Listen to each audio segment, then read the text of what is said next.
अब तक हमने देखा कि बेटा अपनी जिद पर अड़ा रहता है और उसकी माँ बहुत परेशान रहती है। वो उसे कई बार समझाने की कोशिश करती है, मगर उसका बेटा अपनी जिद के आगे उसकी एक नहीं सुनता।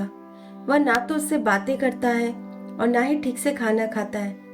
उसकी इन हरकतों की वजह से माँ उसकी जिद के आगे हार जाती है और वो अपने बेटे से कहती है, मैं तेरा एडमिशन करवा दूंगी, मगर तू इसी शहर में रहकर किसी अच्छे कॉलेज में पढ़, जिससे तुझे बाहर भी नहीं जाना पड़ेगा और तू मेरी आंखों के सामने रहेगा, तो मुझे भी तसल्ली रहेगी। तू यहीं रहकर पढ़ाई कर। ये बात सुनते ही एक बार फिर उसका बेटा उस पर झुंझलाने लगता है। वो कहता है, आप माओ की ना यही प्रॉब्लम होती है। आप लोग सोचती हैं कि आपके बच्चे हमेशा आपके सामने रहे, आपके पल्लू से बंधे रहे। आप लोग कभी उन्हें बड़ा होने ही नहीं देती। आपकी नजर में मैं हमेशा बच्चा रहूंगा। मैं कुछ नहीं जानता। मुझे बाहर जाना है, जहाँ मेरे सारे दोस्त जा रहे हैं, बड़े शहर और बड़े कॉलेज में। मैं जाऊंगा तो वहीं जहाँ मेरे सभी दोस्त जाएंगे। ये कहकर वो वहां से चला जाता है। थक हार कर उसकी माँ को अपने बेटे की जिद के आगे झुकना ही पड़ता है। वो अपने बेटे का बड़े कॉलेज और बड़े शहर में जाकर पढ़ने का सपना सच करती है। वह जैसे तैसे लोगों से उधार मांगकर अपने बेटे का कॉलेज में एडमिशन करवाती है। कॉलेज में एडमिशन हो जाने के बाद बेटा बहुत खुश रहता है। किसी तरह कॉलेज में एडमिशन तो हो जाता है, मगर अब हर महीने कॉलेज की फीस, हॉस्टल का खर्च, ये सब कैसे मैनेज होगा, ये सोच सोचकर वह बहुत परेशान रहती है। बेटा तो बड़े शहर, बड़े कॉलेज में जाकर बहुत खुश है, मगर इधर माँ अकेली परेशान हो रही है। एक तरफ उसे उसके बेटे की चिंता रहती है, तो दूसरी तरफ उसके कॉलेज और हॉस्टल के खर्च सताते हैं। वह अब और भी ज्यादा काम करने लगी है। मिट्टी के खिलौने बनाने के साथ साथ बाहर जाकर कई काम किया करती। वह दिन रात मेहनत करती है। वह आज भी इसी भ्रम में जीती है कि चलो कुछ वक्त की ही बात है, मेरा बेटा कॉलेज पढ़कर एक अच्छी सी नौकरी करेगा और एक बड़ा आदमी बनेगा, फिर हमारी सारी तकलीफें दूर हो जाएंगी। बस कुछ वक्त की और बात है। इधर माँ दिन रात अपने कामों में लगी रहती, उधर बेटा अपने कॉलेज की पढ़ाई और दोस्तों में व्यस्त रहता। उसे एक पल के लिए भी अपनी माँ की याद नहीं आती, मगर उसकी माँ अपने बेटे की याद में हर पल तड़पती है। उसे एक पल का भी सुकून नहीं मिलता। उसे हमेशा अपने बेटे की चिंता सताती है। जो बेटा अपनी माँ के बिना एक पल नहीं रह सकता था, आज वो अपनी उस माँ को एक फोन तक नहीं करता। उसकी माँ हमेशा उसे फोन करती, मगर उसके बेटे के पास उससे फोन पर बात करने का भी वक्त नहीं होता। कभी कभार वह बात कर लिया करता तो माँ के मन को चैन पड़ जाता। उसकी माँ हर महीने उसे पैसे भेज दिया करती। कुछ वक्त गुजर जाने के बाद जब उस माँ से रहा नहीं जाता, तो वह अपने बेटे से मिलने उसके कॉलेज चली जाती है। माँ अपने बेटे को सामने से देख बहुत खुश होती है। उसकी आंखों के आंसू रुकते ही नहीं, मगर बेटे को अपनी माँ से मिलकर खुशी नहीं होती। आप यहाँ क्यों आई हैं? क्या जरूरत थी आपको यहाँ आने की? फोन पर बात होती है ना हमारी। तो उसकी माँ कहती है, तू ऐसे क्यों बोल रहा है बेटा? मेरा दिल तुझे देखने को कर रहा था तो चली आई। बेटा कहता है, ठीक है, अब आप मिल चुकी ना, तो अब आप यहाँ से जाइए। बेटे के ऐसे बोलने पर वह माँ अपने बेटे से पूछती है, क्या हुआ? सब ठीक है ना? तुझे मुझसे मिलकर खुशी नहीं हुई? तू खुश नहीं है? तब बेटा कहता है, माँ आप यहाँ से जाइए प्लीज। बस कुछ ही दिनों में जब छुट्टी हो जाएगी फिर मैं घर आ जाऊंगा। अभी आप जाइए। बेटे के ऐसे कहने पर वह माँ वापस चली जाती है। ऐसे ही कई महीने बीत जाते हैं, मगर उसका बेटा उससे मिलने नहीं आता। वह पूरा वक्त अपने दोस्तों के साथ ही रहता है। एक रोज उसकी माँ उसे फोन करके कहती है, बेटा तुझे गए कितने महीने हो गए, तुझे देखने का बहुत दिल करता है। छुट्टी में तो तू घर आएगा ना? तू जल्दी घर आ जा, अब और इंतजार नहीं होता। वह फोन पर अपनी माँ से कहता है, हाँ छुट्टी में आऊंगा। कुछ दिनों बाद कॉलेज की छुट्टी हो जाती है। पर वह अपनी माँ से मिलने घर वापस नहीं आता। सारा वक्त सिर्फ अपने दोस्तों के साथ गुजारता है। उधर वह माँ अपने बेटे की राह देखती है, मगर बेटे को अपनी माँ की कोई परवाह नहीं होती। वह सिर्फ अपने दोस्तों के साथ घूमता फिरता, मौज मस्ती करता और कई बुरी आदतों का शिकार हो जाता। उसे कई बुरी आदतें लग गई होती हैं। वह बड़े शहर की चकाचौंध में खो जाता है।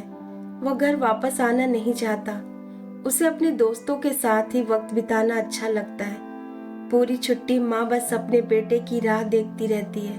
वह फोन पर भी जल्दी बात नहीं करता और जब भी बात करता तो घर वापस आने के लिए कहता, मगर आता नहीं। हर बार कोई न कोई बहाना बना देता। उसका बहुत से गलत लड़कों के साथ संगति हो जाती है। वह पढ़ाई कम, मौज मस्ती ज्यादा करता है। उसकी माँ फोन पर पूछती है, सब ठीक तो है ना? कोई परेशानी तो नहीं है तुझे? उसे बहुत डर लगता है कि कहीं उसका बेटा किसी परेशानी में तो नहीं है। वह बार बार उससे यही पूछती है, सब ठीक है ना बेटा? तू घर क्यों नहीं आ रहा है? तो बेटा झुंझलाते हुए कहता है, आप क्यों बार बार मुझे परेशान कर रही हैं? जब मेरा मन होगा तो आ जाऊंगा। ये कहकर वह बेटा फोन रख देता है। काफी लंबा समय गुजर जाने के बाद उस माँ से जब रहा नहीं जाता तो उसकी माँ उससे वापस मिलने जाती है।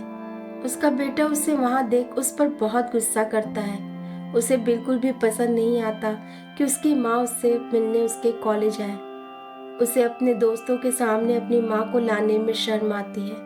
उसके कई बड़े बड़े घरों के दोस्त रहते हैं, जिससे उसे अपनी गरीब माँ को मिलाने में शर्म आती है कि कहीं उसकी गरीबी पर कोई उस पर हंसे न, या किसी को ये पता न चल जाए कि उसकी माँ इतनी गरीब है। ये सोचकर वह बहुत घबरा जाता है। वह अपनी माँ पर गुस्सा करता है, आप यहाँ क्यों आई हैं? मैंने मना किया था ना यहाँ आने से। आपको क्या जरूरत थी यहाँ आने की? मर नहीं गया था मैं जो मुझे देखने चली आई? थोड़ा भी चैन नहीं है ना आपको? उसकी माँ उससे कहती है, क्या करती बेटा, तू छुट्टी में भी घर नहीं आया। अपनी माँ से मिलने का मन नहीं होता तेरा? कितने दिन हो गए तुझे देखे। तूने कहा था कि छुट्टी में तू घर आएगा, पर तू आया ही नहीं। तू क्या करती? मैं बहुत घबरा गई थी। तू ठीक तो है ना? तू किसी परेशानी में तो नहीं है? तू घर चल, कुछ दिन साथ में रहकर फिर आ जाना यहाँ। बहुत मन करता है तुझसे ढेर सारी बातें करने का। चल तू मेरे साथ। तभी बेटा जोर से चिल्लाते हुए कहता है, मैं अपनी पढ़ाई करूं या आपके साथ घर चलूं? क्या करूं मैं यहाँ पढ़ने आया हूं। अगर घर में ही रखना था तो मुझे यहाँ भेजा ही क्यों? आपको कुछ समझ आ रहा है? आपने कभी पढ़ाई तो की नहीं है, तो आपको क्या पता चलेगा कि पढ़ाई क्या होती है। मैं कहीं नहीं जा रहा हूँ और अब आप यहाँ से जाइए। मैं नहीं चाहता कि मेरे दोस्तों को आपके बारे में पता चले, वो आपसे मिले। वो क्या सोचेंगे मेरे बारे में कि मैं एक गरीब घर से हूँ? वो मेरा मजाक उड़ाएंगे। आप यही चाहती हैं? प्लीज आप यहाँ से जाइए। तभी वो माँ कहती है, तो क्या हुआ, गरीब इंसान नहीं होते? अगर वह जान भी गए तो क्या हो जाएगा? तू ऐसे क्यों कह रहा है? जैसे वो यहाँ पढ़ने आए हैं वैसे तू भी पढ़ने आया है, बस फिर क्यों तू घबरा रहा है? बेटा, मैं तेरी माँ हूँ, मुझे तेरी चिंता हो रही थी, इसलिए तुझसे मिलने चली आई। अगर तुझे मेरी वजह से अपने दोस्तों के सामने शर्मिंदगी हो रही है तो ठीक है, मैं चली जाऊंगी। तेरे दोस्तों के सामने नहीं आऊंगी। मैं तो तुझसे मिलने आई हूँ, अपने बेटे से, तेरे दोस्तों से नहीं। बस तुझे देख लिया, मन को तसल्ली मिल गई। तभी बेटा कहता है, अच्छा तसल्ली मिल गई ना, मिल लिया ना अपने बेटे से, तो अब प्लीज आप यहाँ से जाइए। मैं ठीक हूँ, जब भी छुट्टी मिलेगी तो मैं घर आ जाऊंगा, पर अभी आप यहाँ से जाइए। वह माँ अपने बेटे को मिलकर वापस आने लगती है, पर उसे एक बात समझ आ जाती है कि अब उसके बेटे को उसकी जरूरत नहीं। उसका बेटा बड़ा हो गया है। अब वह छोटा सा अपनी माँ का बच्चा नहीं रहा जो बिना माँ के एक पल न रह सके। अब उसके बेटे को उसकी उंगली की जरूरत नहीं है। अब वह अपने सारे फैसले कर सकता है। मायूस होकर वह माँ वापस लौट जाती है। जिन आंखों में अपने बेटे को देखने की खुशी थी, अब उन्हीं आंखों में अपने बेटे की माँ होने की शर्मिंदगी के आंसू होते हैं। बेटा चाहे जो भी सोचता हो, मगर माँ का मन हमेशा बेटे की सलामती की दुआ करता है। वह अपना फर्ज कभी नहीं भूलती। वह हर महीने अपने बेटे को पैसे भेज दिया करती। धीरे धीरे उसकी माँ कमजोर होती जाती है। अब उससे काम नहीं होता। उम्र के साथ साथ उसका शरीर भी ढलता जा रहा है, पर उसके ऊपर काम का अब भी बहुत बोझ है। उसने अपने बच्चे के एडमिशन के लिए बहुत से लोगों से उधार मांगा होता है, जो उसे चुकाना पड़ता है, और बेटे के कॉलेज और हॉस्टल की फीस भी भरनी पड़ती है। जैसे तैसे बेटे के कॉलेज फीस काम करके भर देती, मगर उधार लिया पैसा नहीं लौटा पाती। सभी उससे अपना उधार मांगते हैं। आखिरकार उसे उस उधार को चुकाने के लिए अपना खून बेचना पड़ता है। वो अपना खून बेचकर उस उधार को चुकाती है, जिसकी वजह से उसके शरीर में खून की कमी होने लगती है और अब उससे काम बिल्कुल नहीं होता। मगर हर महीने बेटे को कॉलेज की फीस, हॉस्टल के खर्च के लिए पैसे भेजने होते हैं। वो चाहकर भी घर नहीं बैठ सकती। धीरे धीरे वो बहुत कमजोर होने लगती है। बीमारियां उसके शरीर को अपना घर बना लेती हैं। मगर बेटे को इतनी भी फुर्सत नहीं होती कि वह कुछ पल के लिए अपनी माँ से मिलने आ जाए। जब उससे बिल्कुल काम नहीं होता तो वो अपने घर की चीजों को बेच बेच कर बेटे को पैसे भेजा करती। ऐसे ही धीरे धीरे घर की सभी चीजों को बेच देती, जिससे उसके घर में कुछ भी नहीं बचा होता। अब वो बहुत कमजोर और बीमार रहती है। उसके पास इतना भी पैसा नहीं होता कि वो अपना इलाज करवा सके। जब कभी पैसे भेजने में देर हो जाती तो बेटा फोन पर ही माँ को भला बुरा कहता। वो तो अपनी माँ से ठीक से बात भी नहीं करता। उसे अपनी माँ की हालत का जरा भी अंदाजा नहीं होता।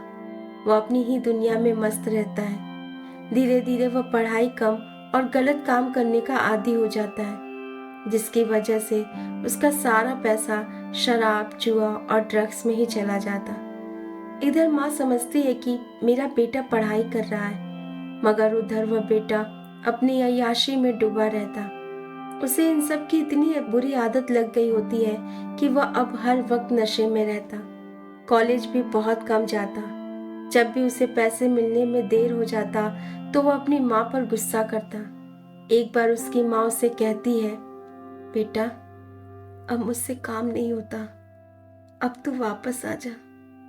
अब मैं तुझे पैसे नहीं भेज पाऊंगी, लौट आ बेटा। इतना सुनते ही वो अपनी माँ पर झुंझलाने लगता है और कहता है, जब बेटे को पाल नहीं सकती तो पैदा ही क्यों करती है? इससे अच्छा होता कि आप मुझे पैदा होते ही मार देती। माँ अपनी तकलीफ क्या कहती, उससे पहले ही बेटे ने इतनी बड़ी बात कह दी। उस माँ को तो समझ ही नहीं आता कि वो अपने बेटे से क्या कहे। वो बस यही कहती है, कल तुझे पैसे भेज दूंगी। ये कहकर माँ फोन रख देती है। अपने बेटे की ये बात माँ के जहन से निकलती ही नहीं। जैसे तैसे करके वो अगले ही दिन अपने बेटे को पैसे भेज देती। पैसे मिलते ही बेटा बहुत खुश हो जाता है और सारे पैसे अपनी अय्याशियों में लुटा देता है। इधर माँ दिन रात मेहनत करती, उधर बेटा अपनी बुरी आदतों में डूबा रहता। कुछ दिन बाद माँ को पुलिस स्टेशन से फोन आता है। दोस्तों, इसके आगे की कहानी हम इसके अगले भाग में जानेंगे। इस कहानी में आगे जानने के लिए हमारे साथ हमारे चैनल पर बने रहें। धन्यवाद।